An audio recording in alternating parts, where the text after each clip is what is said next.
Serge Bianchi, qui est professeur d'histoire en lycée, à l'université. J'habite Paris-Jardin depuis 1968, hein, et effectivement, et auteur d'ouvrages sur la Cité-Jardin. En même temps, je travaille dans le cadre de la maison de banlieue et d'architecture, donc je suis content de parler sous la direction de Léa, et je travaille avec l'association des Cités-Jardins, donc avec Noémie, donc il y a une position un peu centrale pour aborder le sujet. En fait, un sujet, c'est la cité de Paris-Jardin, qui est un peu en dehors du débat d'aujourd'hui sur la cité cheminote. Hein, il faut voir ce qu'est Paris-Jardin, qui est la première ville-jardin française, ou la première cité-jardin française, fondée sur le papier en 1909, et ayant un domaine depuis 1911. Ce qui est intéressant, c'est de voir comment cette cité s'est projetée à l'origine, quels étaient ses idéaux, hein, et voir après le lien qu'il peut y avoir avec la voie ferrée, avec la gare de Juvisy. Ça peut être intéressant, hein, voir les différences et les ressemblances. Alors, d'abord, la première remarque, c'est que Paris-Jardin fait une séparation complète entre le logement et le travail. C'est-à-dire qu'on habite à Paris-Jardin, mais on travaille ailleurs. Et on travaille où, au départ? On travaille à Paris. Ce sont des travailleurs de Paris qui se sont regroupés pour fonder donc Paris-Jardin, d'abord sur le papier, et ensuite en achetant un domaine. Donc, ce sont des... Paris-Jardin, c'est Draveil? Oui, c'est à Draveil. C'est à côté, en face de l'église. Non, si vous me dites Draveil, ça marche. Je veux confirmer. Donc, ceux qui ont fondé Paris-Jardin, au départ, ce ne sont pas des cheminots, hein, essentiellement. Ce sont des employés de maisons de commerce, des ouvriers, des coopérateurs qui voulaient créer une cité-jardin à la française en s'inspirant des modèles britanniques, et en particulier de Letchworth, dont vous avez entendu parler, hein, effectivement. Donc c'est en août 1911 que Paris-Jardin devient véritablement une cité-jardin à Draveil, hein, et elle se définit, elle est cité-jardin avec des coopérateurs qui ont souscrit des actions qui leur permettent de construire à terme des pavillons dans le domaine dans lequel ils vont habiter. Ce domaine de 43 hectares a eu toute une histoire. Il a été la propriété d'un fermier général, vous voyez à peu près sous l'Ancien Régime. Hein, je vais vous raconter une histoire de voleur. Il était une fois un fermier général. Hein, ça, c'est Voltaire qui disait ça. Bon, je ne le reprends pas à mon compte, hein, mais il y a eu un fermier général, un spéculateur américain, Dan Parker, ami de Lafayette, puis un lord britannique exilé pour atteinte aux mœurs, hein, Lord Courtenay. Il y a eu un juriste, vous connaissez, Dalloz, donc la famille Dalloz. Il y a eu un entrepreneur dans les ponts, la famille Seguin, et des spéculateurs auvergnats et Laveissière. Hein, on connaît puisqu'on parle de l'étang Laveissière, donc ils ont été jusqu'en 1911, ils ont possédé ce domaine. Et c'est en août 1911 que des coopérateurs donc, rentrent dans le domaine qu'ils ont acheté, je ne dis pas de quelle manière, mais c'est de manière un peu factice, hein, parce qu'ils n'entraient pas du tout dans les vœux de la famille Laveissière, des Auvergnats, de donner à des ouvriers pour créer une cité-jardin. Et c'est en août 1911 qu'ils pénètrent dans le domaine en chantant l'Internationale. C'est pour situer un peu, à l'époque, ce milieu des coopérateurs parisiens. Alors, pour comprendre quel était leur idéal, Paris-Jardin établit une séparation entre l'habitat et l'emploi. L'habitat, ce sont des petites maisons économiques et ouvrières. Petites maisons économiques et ouvrières que vous voyez ici, hein, le modèle qui a été fait par un publiciste, Gabriel Pernet, avant même la construction des maisons. Il les voyait comme telles dans le domaine. Donc, c'est des petites maisons économiques et ouvrières qui sont construites dans un délai de 5 ans, avec des prêts accordés par la Caisse des dépôts et consignations, prêts à prix réduit, qui font que le prix du mètre carré, le prix du mètre dans les terrains de 500 à 1500 mètres est de 2,40 francs le mètre carré. Alors qu'ailleurs, dans les quartiers plus bourgeois, le prix du mètre carré est à 5, 6 ou 7 euros. Vous voyez la différence? C'est garanti par les conditions dans lesquelles on a ces prêts. Et donc, ce sont des petites maisons économiques ouvrières qui ne font pas plus de 50 mètres carrés. Si vous vous promenez maintenant dans Paris Jardin, vous verrez qu'elles sont des fois à 140, 150 mètres carrés. Mais au départ, c'était ça. Hein. Ces maisons économiques et ouvrières, elles devaient disposer d'un certain confort, c'est-à-dire avoir des toilettes dans la maison, c'est-à-dire un peu l'inverse de ce que vivaient les Parisiens à Paris, qui étaient dans des conditions particulières, particulièrement dans le 20e ou le 12e. Donc, il s'agit d'une cité-jardin où il y a des règles précises qui sont garanties par les statuts. Et c'est pour ça qu'on n'est pas dans le modèle qu'a défini Renault, ici. Les statuts prévoient le maintien d'espaces collectifs, c'est-à-dire d'étangs de bois qui ne pourront pas être lotis. À peu près 17 hectares sur 43. Il faudra qu'il reste, et il reste aujourd'hui encore. Hein? Oui, ça c'est quelque chose d'important. Les statuts prévoient l'interdiction de profit à la revente du pavillon. C'est-à-dire que quand quelqu'un revend un pavillon, il le revend à la CGT, Paris Jardin, sans bénéfice. Et ce sera à la société de le redonner à une autre personne, de le revendre à une autre personne. Excuse-moi, oui. Il le revend à quel prix, tu dis? Au prix d'achat. Au prix d'achat. Oui. Il y a longtemps. Hein. Il n'y a pas de bénéfice possible. Il n'y a pas de bénéfice possible. C'était au départ, hein, jusqu'en 1925. Entre 1911 et 1925. Et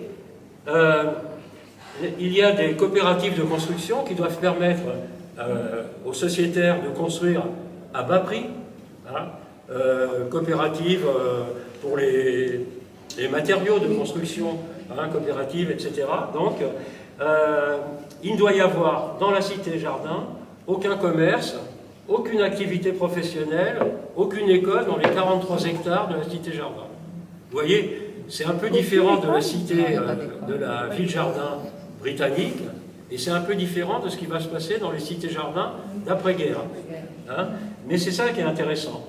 Et les pégistes, au début, puisqu'on appelle ainsi les sociétaires de Paris Jardin, les pégistes, hein, au début connaissent l'Edgeworth.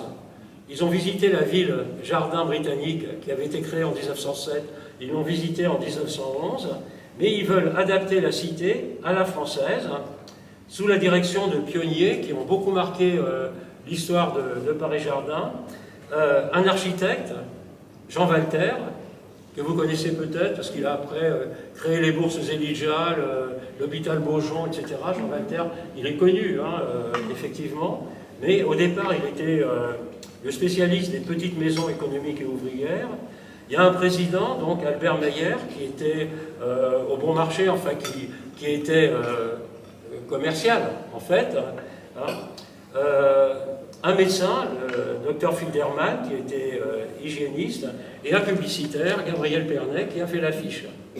Donc, au départ, on a conservé dans le domaine ses limites, les murs, les bâtiments caractéristiques, une lanterne qui datait de 1723, le château qui datait de 1740. On a conservé donc les arbres tels qu'ils étaient, on n'a pas le droit de toucher aux arbres.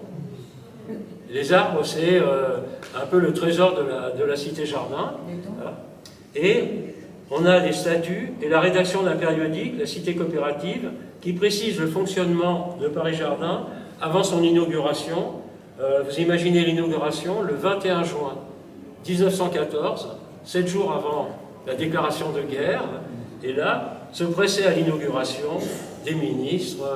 Il y avait un article dithyrambique de l'Humanité qui disait « Enfin, des ouvriers deviennent propriétaires des châteaux, ils deviennent châtelains. C'était assez extraordinaire, hein, c'était véritablement l'utopie, hein, et bon, c'est très différent du modèle qu'a décrit Renaud. Alors pourquoi quand même, pourquoi on peut parler de lien avec la voie ferrée? C'est ça qui est intéressant, hein. C'est une question de site. Dans l'affiche, ici, on dit on est à 15 minutes de la gare de Juvisy. Et la gare de Juvisy, le trajet se fait en 20 minutes avec 180 trains par jour. C'est-à-dire qu'en fait, le domaine a été choisi à cause de la proximité de la gare, déjà. Ça permettait de partir de Paris, d'arriver en 20 minutes à la gare de Juvisy et ensuite de gagner Paris-Jardin à pied en 15 minutes. C'était intéressant. Pourquoi? Eh c'est lié à l'attractivité de la ligne donc Juvisy, Draveil. C'est une ligne qui est électrifiée depuis 1904. Hein. Donc, les coûts sont relativement réduits grâce aux abonnements, aux cartes hebdomadaires et aux tarifs ouvriers pour les revenus qui sont inférieurs à 2000 francs par an, et c'était le cas de nombre des nouveaux sociétaires de Paris-Jardin. Donc, quels sont les liens entre Paris-Jardin et la gare de Juvisy? C'est pour ça que je rejoins un petit peu notre sujet. Alors, les administrateurs, avant d'acheter Paris-Jardin, se donnent rendez-vous les dimanches à 13h20 sous la grande horloge de la gare d'Austerlitz pour un départ à 13h51.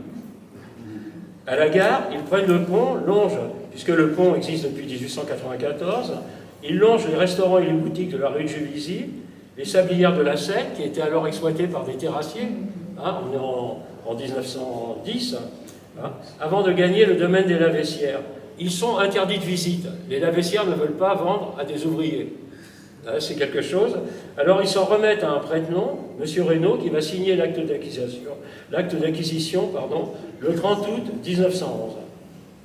Et après, on passe de l'utopie à la réalisation, c'est-à-dire que chaque dimanche, pendant près d'un an, les sociétaires qui veulent habiter dans Paris-Jardin, ils sont environ 270, ils viennent de Paris par le train de 8h40. Là, pour visiter le domaine avec le camarade Pernet et choisir le lot sur les 320 lots possibles, en fonction du nombre d'arbres qu'il y a, c'est entre 500 m² et 1500 m². Après l'avoir choisi, ils mangeront souvent au restaurant Gibraltar, hein, et ils assisteront dans la cité à des causeries sur les cités jardins dans le monde, et pendant quelques années, ils vont faire la navette entre la capitale et le domaine de Draveil, avec soit en allant à pied, soit en prenant l'omnibus qui relie la gare de Juvisy à la gendarmerie de Draveil. Et donc les pégistes passent leur temps entre Paris et Paris-Jardin. Et par conséquent, on peut dire, sans que les premiers habitants de Paris-Jardin soient des cheminots, qu'ils ont des liens importants avec la voie ferrée, hein, et que sans la voie ferrée, ils n'auraient pas pu habiter le domaine et construire leur pavillon en quelques années, avant la déclaration de la guerre, le 28 juin 1914. Voilà. Donc, en gros, hein, j'ai traité mon sujet. Je parlerai peut-être après d'autres éléments, mais je pense avoir répondu à la question qu'avait abordée Renaud Arpin. Voilà. Merci.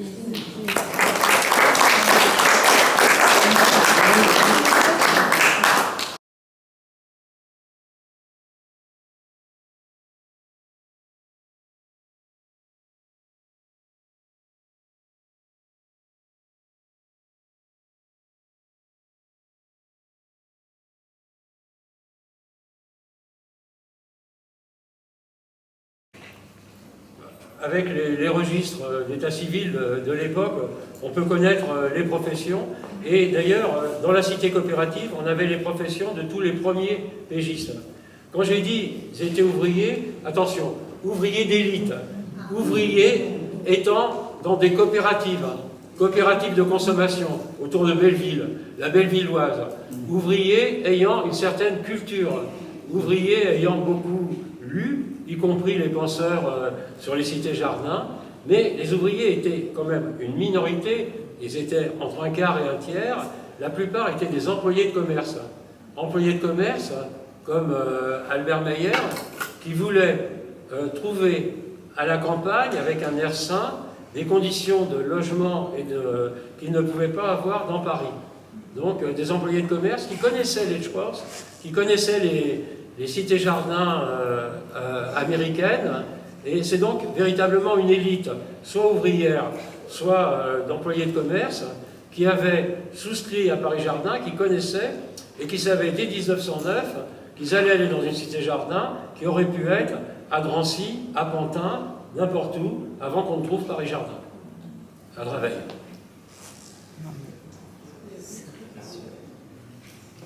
Je peux répondre, moi? Il y avait beaucoup de menuisiers, les femmes, elles étaient en général dans la confection. Il y avait beaucoup de gens qui travaillaient dans la couture.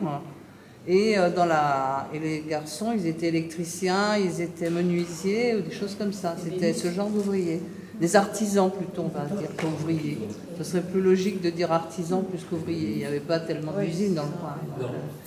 Mais ils n'avaient pas beaucoup d'argent, il fallait vraiment qu'ils économisent pour pouvoir acheter. Moi j'en parle parce que ma grand-mère, et son mari, ils avaient pris un lot avant la guerre de 14. Malheureusement, mon grand-père maternel et l'autre aussi d'ailleurs ont été tués à la guerre de 14. Elle s'est retrouvée toute seule et elle a quand même réussi. Elle travaillait en tant qu'employée dans une fabrique. Elle était comptable en quelque sorte. Elle a réussi toute seule à construire sa maison, à élever sa fille, etc. Et il y avait beaucoup de gens qui étaient dans ces conditions. Je veux dire, des conditions, c'était pas des gens qui avaient de l'argent, qui avaient acheté dans Paris-Jardin. Ils étaient surtout coopérateurs. Est-ce que vous pouvez nous situer un peu l'historique et la chronologie de la montée du courant des cités-jardins en France? Moi, d'après ce que j'ai lu, Henri Sellier a été très important comme président de l'office départemental de la Seine, et il était copain avec Raoul Dautry, qui était patron des chemins de fer. Alors, on raconte dans les livres que c'est eux qui ont financé une mission aux États-Unis par un dénommé Georges Benoît Lévy pour aller regarder comment en Angleterre et aux États-Unis le courant des cités-jardins s'est déployé. Alors si je comprends bien, Draveil est un peu antérieur. Un peu antérieur, c'est exactement.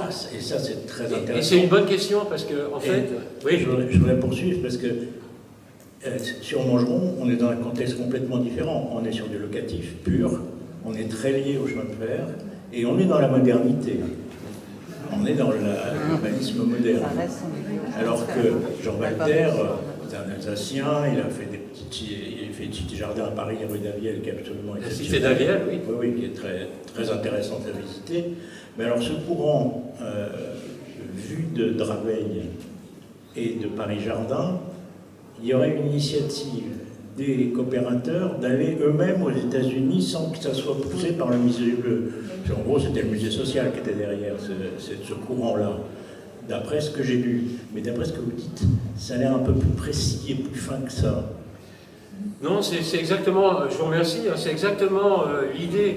C'est qu'on a un mouvement sur les cités-jardins qui est un mouvement à la fois urbaniste, hygiéniste, dont sont partie prenante Benoît Lévy, effectivement, dont vous avez parlé, exactement, Ribot, qui fait la loi Ribot. Donc il y a des politiques, en même temps il y a des architectes, et c'est ce milieu humaniste, hygiéniste qui est à l'origine, effectivement. Et celui dont vous parlez, Henri Sellier, qui était l'ami de Robert-Henri Asman. Robert-Henri Asman, c'est le deuxième grand président de Paris-Jardin. Il est venu en 1924. Et en 1924, il s'est mis à appliquer les principes qu'Henri Sellier avait lancés pour la cité-jardin de Suresnes.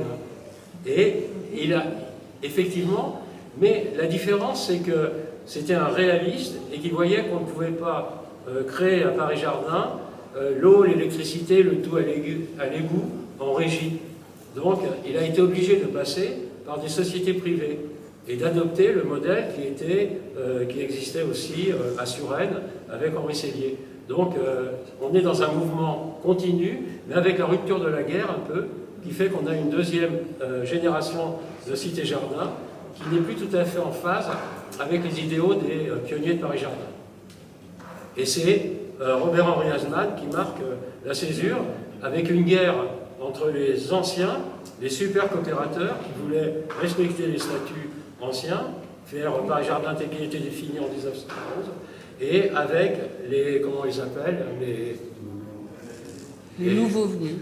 Hein, les tarvenus, oui, ou les réalistes, hein, avec Robert-Henri Hasman qui travaillait avec Sellier. Ça a été un moment important. Est-ce qu'il y a d'autres questions? Moi j'avais peut-être une question justement sur l'évolution des locataires, enfin des personnes qui habitent dans les cités-jardins sur le Montgeron, parce que vous avez expliqué très bien que c'était pas qu'une cité cheminote, mais avec une part importante de cheminots. Aujourd'hui, qu'en est-il et quelle est l'évolution aussi peut-être architecturale, le lien sur cette cité-jardin Sur l'évolution sociale actuelle, je ne sais pas. Je me suis contenté d'étudier les débuts. Là, je me tourne vers les responsables communaux qui peut-être en savent Il faut plus que moi. savoir que la moitié des pavillons ont été vendus par le bailleur social. Ce sont des propriétaires privés. Et le reste est encore en locataire. Voilà ce qu'il en est. Donc ça a comme changé un peu la typologie tout en sachant que ce sont comme des propriétaires modestes. C'est comme pas des pavillons par rapport au prix pratiqué à Montgeron en centre-ville. C'est comme des pavillons qui sont quand même moins chers. Donc ce sont quand même des propriétaires modestes. Donc on reste encore un peu dans la catégorie de personnes. Maintenant, je n'ai pas non plus la catégorie socio-professionnelle des gens. Mais ça, on peut aussi, je pense, savoir par les recensements qu'ils ont faits au niveau de la commune. Moi, je peux répondre aussi sur l'évolution. Henri Sellier est venu en 1936 à Paris-Jardin pour faire la deuxième inauguration. Il n'est pas venu avant. Il a dû venir avant pour voir Hasman. Mais il a procédé à la deuxième inauguration de Paris-Jardin une fois que tous les pavillons, pratiquement, étaient construits. Hein, il est venu, et ça c'est intéressant de voir comment il a... et on a essayé de faire appel aux premiers pégistes, ceux qui étaient par exemple Albert Mayer ou Gabriel Pernet, etc. Là il y a eu une difficulté entre les deux générations à faire coïncider l'état de Paris-Jardin en 1936 et celui dont rêvaient les habitants en 1911, 1914. Donc, mais Sellier est parfaitement au courant de l'évolution des cités-jardins. Il est un bon révélateur de cette évolution. Très bien. Et Une deuxième question? oui, voilà, allez-y.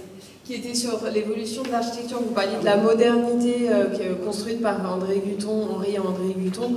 Qu'en est-il aujourd'hui sur cette cité-jardin?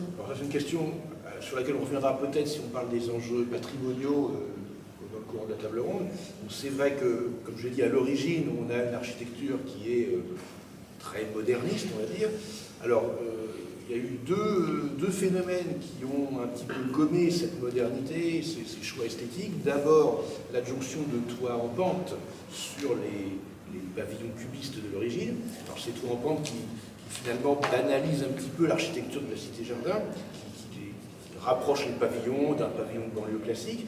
Alors l'adjonction des toits en pente certainement liée à des problèmes d'infiltration sur les toits terrasses, parce qu'on sait qu'à la même époque, il y a eu les mêmes problèmes dans la cité-jardin de Trappes et dans d'autres constructions du même type, et qui est intervenu assez tôt, puisque par une photo aérienne, on sait que déjà en 1951, donc moins de 20 ans après la mise en service de la cité-jardin, les toits étaient déjà installés. C'est un premier point.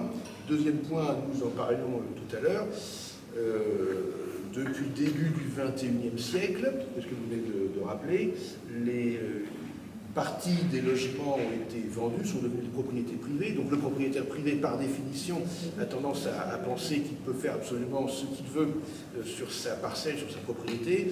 Et donc, on s'aperçoit que là, on a une évolution très disparate du traitement des fenêtres, des huisseries, des porches d'entrée. L'architecte avait prévu au départ pour quasiment toutes ces maisons un petit porche qui permettent d'établir une transition entre l'espace public et l'espace privé.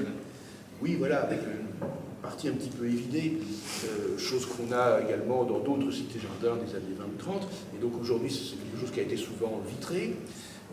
Là où les différences avec l'origine sont les plus marquées, c'est le traitement des clôtures. Au départ, on a des clôtures en béton blanche avec un quadrillage qui donne une unité visuelle à l'ensemble de la partie pavillonnaire. Et aujourd'hui, quantité de propriétaires font un petit peu ce qu'ils veulent. Ils font leur clôture avec les matériaux et les couleurs qui leur plaisent ou qui sont les plus pratiques ou les moins chers. On a également, évidemment, l'irruption de l'automobile dans cette cité-jardin qui n'a pas été prévue pour l'automobile. En fait, au départ, les architectes prévoient, je crois, à peine une dizaine de garages qui sont cachés en réalité sous la cité, puisqu'on est sur un espace avec une dénivellation assez importante. Donc le dénivelé est utilisé pour masquer les garages. Aujourd'hui, chaque résident a sa voiture, il faut bien la garer quelque part. Donc on crée des portails pour rentrer la voiture, et les portails ne sont pas faits non plus à l'identique. Donc tout ça crée évidemment des différences assez fortes avec la ligne esthétique d'origine. Mais peut-être que ça, on en reparlera à propos des enjeux patrimoniaux. Je peux dire un mot là-dessus, sur un témoignage d'un résident, effectivement, qui parlait de cet espace entre les deux immeubles comme d'une espèce de paradis perdu, où avant que ça devienne des parkings, c'était une zone purement piétonne, et où c'était des jeux d'enfants, et tous les enfants des deux immeubles jouaient en bas, et voilà, et c'était un lieu d'échange. Mais voilà, c'était vraiment, il a évoqué un peu comme un espèce de paradis perdu. Aujourd'hui, c'est plus du tout ça, et c'est vraiment un parking. Allez, je voulais répondre à votre question, parce que j'étais aussi sur la sellette, en disant que les maisons aujourd'hui, les pavillons, ne ressemblent pas aux pavillons d'origine. C'est une question très importante. Quand un sociétaire veut modifier son pavillon, il doit faire une demande auprès du conseil d'administration de la Cité-Jardin, auprès de l'architecte du bâtiment de France, auprès de la mairie de Draveil, auprès du CAUE, et on ne doit pas modifier fondamentalement la maison d'origine. Vous pouvez avoir des maisons qui ont 150 mètres carrés, mais où on voit quelle était la... Maintenant, mais pendant longtemps, ça n'a pas été le cas. Hein. Oui, peut-être. Alors, bien sûr, ça n'a pas toujours été adopté, mais dans la plupart des maisons, vous pouvez voir quel était le travail de l'architecte et comment elle a été agrandie. De quelle manière, à travers les différents obstacles qu'il fallait pour modifier vraiment l'allure de la maison. C'est ça, je préfère répondre. Mais c'est parce qu'il y a la VAP, il faut que tu parles parce qu'on est classé. Paris Jardin, il a été classé par la ZPPAUP, Zone de protection du patrimoine, etc., en 1995. Depuis, ça a été transformé avec la VAP, et puis maintenant c'est SPR, site patrimoine remarquable. Et tout ça, c'est pas le site, on est soumis à la VAP. Et c'est vrai que c'est compliqué. Et depuis que c'est la VAP, encore plus récemment, il faut normalement, quand les gens agrandissent, qu'on voit la petite maison d'origine. Mais il y a énormément de maisons qui ont été agrandies avant tout ça. Donc il y a beaucoup de maisons où vous ne verrez pas la petite maison d'origine. Par contre, ceux qui veulent agrandir maintenant, par exemple, ils n'ont pas le droit d'avoir le toit qui est plus haut que ce qui était avant. Alors ça pose des problèmes pour ceux qui achètent maintenant et où il y a des petites maisons. Il reste quelques petites maisons qui sont d'origine et ils n'ont pas le droit d'agrandir en hauteur puisque ça doit être plus bas. Alors il y a des fois, c'est compliqué parce qu'ils n'ont pas non plus un très grand pays. Ceux où il y a 500 mètres carrés, on ne peut pas tellement agrandir non plus sur le... J'aurais un petit différent avec mon épouse, c'est qu'il n'y a pas beaucoup de maisons dont on ne voit plus le caractère d'origine. C'est ce que je viens de dire. Il y en a quelques-unes. Et c'est à vous, quand vous viendrez voir Paris Jardin, de le voir et de le juger. On peut avoir des différends. Hein, non, mais nous-mêmes, on a agrandi, on ne voit pas où était la maison d'origine. Je suis désolée. On a fait ça avant 95 et on ne voit pas où était la maison d'origine. Je ne vais pas polémiquer. Non. Alors, on va surtout continuer avec la table ronde, peut-être. Je vais juste rajouter, parce qu'on parle de Paris Jardin et de Moulin de Senlis à Montgeron, juste pour avoir une idée des ordres de grandeur, parce que tu as dit qu'il y avait 40 hectares. La cité Jardin de Moulin de Senlis, c'est 2,3 hectares, donc c'est beaucoup plus petit. Tu as parlé des parcelles qui font entre 500 et 1500 mètres carrés à Draveil. À Montgeron, les pavillons, ils sont en moyenne, enfin, le pavillon plus le petit jardin, 200-250 mètres carrés en moyenne. Il y a un peu plus, il y a un peu moins. Les 500 mètres carrés, je pense qu'aucun pavillon ne les atteint. Donc c'est beaucoup plus petit. On n'a pas de grands espaces verts. En fait, la principale ouverture sur les espaces verts, c'est l'ouverture sur la vallée de l'Yerres. On peut apercevoir et on peut aller se promener. Alors, il y a quand même des espaces collectifs qui sont protégés et non bâtis. Ça correspond évidemment à la rue, à la place entre les deux immeubles. Il y a 3 petites placettes autour desquelles il y a des parcelles qu'on appelle des clos. C'est une formule tout à fait typique dans les cités-jardins franciliennes. Et c'est vrai que la cité-jardin du Moulin de Senlis est plus représentative des autres cités-jardins qu'on peut avoir en Ile-de-France. Il y a 80 cités-jardins repérées en Ile-de-France que celle de Paris-Jardin qui est vraiment un peu une exception. Voilà. Remarquable. Une dernière et après on va sur la table ronde parce qu'on a encore beaucoup de choses à dire.